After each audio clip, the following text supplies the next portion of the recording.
رسول خدا گھر میں آتے ہیں، دیکھتے ہیں کہ بیٹی پریشان ہے۔ کہا فاطمہ کیا ہوا، چہرے کا رنگ کیوں اتنا؟ کہا بابا مجھے قیامت کا منظر پریشان کر رہا ہے۔ اور سوچیں خوب، یہ نگاہ کہاں پر ہے؟ ہماری زندگی کی کیا پریشانیاں ہیں؟ ہمیں تو ظاہری زندگی پوری نہیں ہو رہی ہے، یہ پریشانی وہ پریشانی۔ ہم مسلمان ہوتے ہوئے ایمان رکھتے ہیں کہ ہم نے ادھر جانا ہے، حساب کتاب ہے، لیکن ہماری کوئی فکر نہیں ہے وہاں کے لیے۔ اگر فکر ہوتی تو ہمارا معاشرہ کتنا اچھا ہو چکا ہوتا۔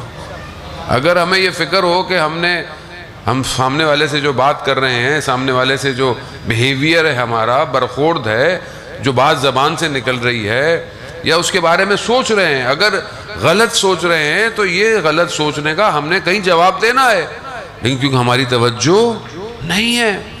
ہم ایک دوسرے سے ملیں یا گھر کے اندر، اگر ایک آج کا باپ گھر کے اندر آتا ہے اور بیٹی کے چہرے پر پریشانی ہے، تو آج بیٹی کی پریشانیاں کیا ہیں؟ مثلا دنیاوی، یہ لباس نہیں ہے، یہ کپڑے نہیں ہیں، آج کل تو فون چاہیے سب کو، فلانا فون نہیں ہے، فلانا یہ نہیں ہے، اس کے پاس یہ ہے، اس کے پاس یہ۔ آج کل تو بیٹیوں کی پریشانیاں بھی یہی ہوں گی۔ یا اس کے علاوہ آپ دیکھ لیں، وہاں دیکھیں ایک بیٹی اپنی پریشانی کا اظہار کیا کر رہی ہے کہ بابا مجھے قیامت کا منظر پریشان کر رہا ہے۔ کیوں؟ کہا وہاں سب کچھ عریاں ہوگا۔ عریاں یعنی ہر چیز ظاہر ہوگی، کوئی چیز چھپی بھی نہیں ہوگی وہاں پر۔ یہاں میں لباس پہن کر، خوشبو لگا کر اپنے آپ کو چھپا لیتا ہوں، کسی کو کیا پتا میرے اندر کیا ہے۔ وہاں میں چھپا نہیں سکتا اپنے آپ کو، جو ہے سب ظاہر ہو جائے گا۔ اب جیسا بھی ہے، برا ہے تو اور سب کے سامنے ظاہر ہوگا۔ ایسا نہیں ہے کہ یہ فلم صرف آپ کو دکھائی جائے گی، یہ فلم سب کو دکھائی جائے گی۔ اور آپ کیونکہ ہمیں اس کا ادراک نہیں ہے، اس لیے ہم سب کچھ کرتے پھرتے ہیں۔ ابھی مثال کے طور پر آپ دیکھیں، اگر آپ کی آنکھوں کے ساتھ ایک کیمرہ لگا ہوا ہو، اور کیمرہ بھی ہو جو غیر محسوس ہو، اور آپ کو یہ کہا جائے کہ سارا دن جو آپ دیکھیں گے رات کو 9 بجے پرائم ٹائم پہ ٹی وی پہ دکھایا جائے گا، پھر آپ کیا دیکھیں گے سارا دن؟ ان نظریں جھکا گئی، چلو تو اچھا ہے بھائی، یہ تو سب کو دکھا دیں گے، یہ تو جہاں جہاں میری آنکھیں جا رہی ہیں تو سب لوگ دیکھیں گے، یہ کیا کیا دیکھتا ہے بھائی پورا دن۔ اور ساتھ میں اگر سوچیں بھی فلم بن جائیں تو واویلا ہے۔ تو ایک دن کچھ گھنٹے ہم چل سکتے ہیں ایسے، اب بولیں گھر میں بیٹھے رہو، اچھا ہے ایک ہی چیز دکھائیں، خطرناک ہے۔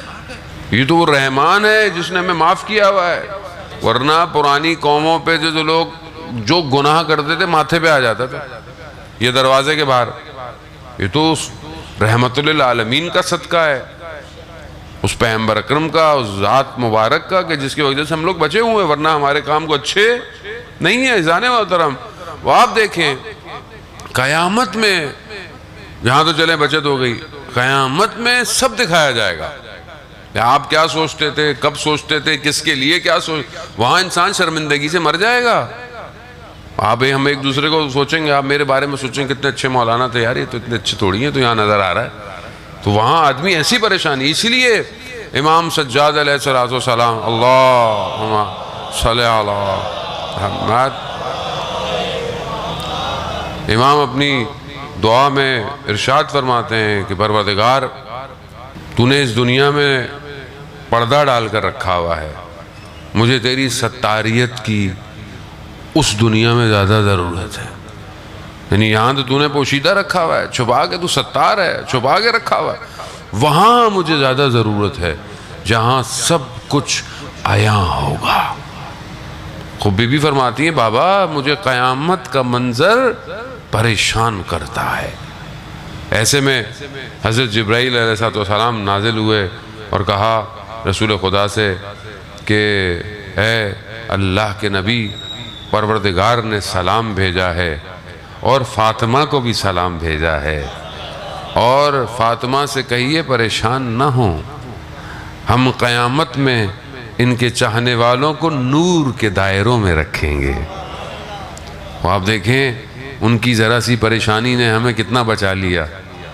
یہ چیزیں شاید ابھی ہم محسوس نہیں کر سکتے عزیزان محترم، یہ وہاں جائیں گے تو پتہ چلے گا۔ اور وہاں جانے سے کوئی انکار نہیں کر سکتا، چاہے آپ جتنی بھی جو ہے وہ زندگی جو ہے وہ لاپرواہی میں گزاریں، موت برحق ہے، اور مرنے کے بعد بھی معاملہ برحق ہے، چاہے آپ اس کو مانیں یا نہ مانیں۔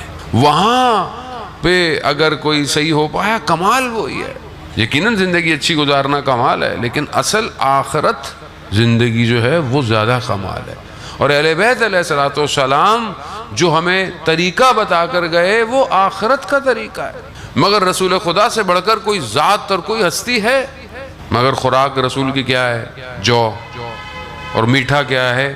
سب سے چیز کھجور، اور جو چیز سے اگر کوئی چیز جلتی ہے تو اسی کھجور کے درخت کے پتے ہیں۔ یہ خیر البشر کی زندگی یہ ہے، اور ہم اپنے لیے پتہ نہیں دنیا میں کیا کیا کرنے کے چکر میں، اس کے بعد بھی اگر آخرت سوالیہ نشان ہو تو نقصان میں کون ہے؟ میں خود ہوں عزیزان محترم۔ وہ انہوں نے اپنی زندگی لیسٹ ہیومن گزاری، یعنی کم سے کم جو زندگی گزاری جا سکتی تھی، اہل بیت علیہ السلام نے وہ زندگی گزاری ہے، کم سے کم جو ہو سکتا تھا۔ ہمارے لیے اس کو درک کرنا مشکل ہے۔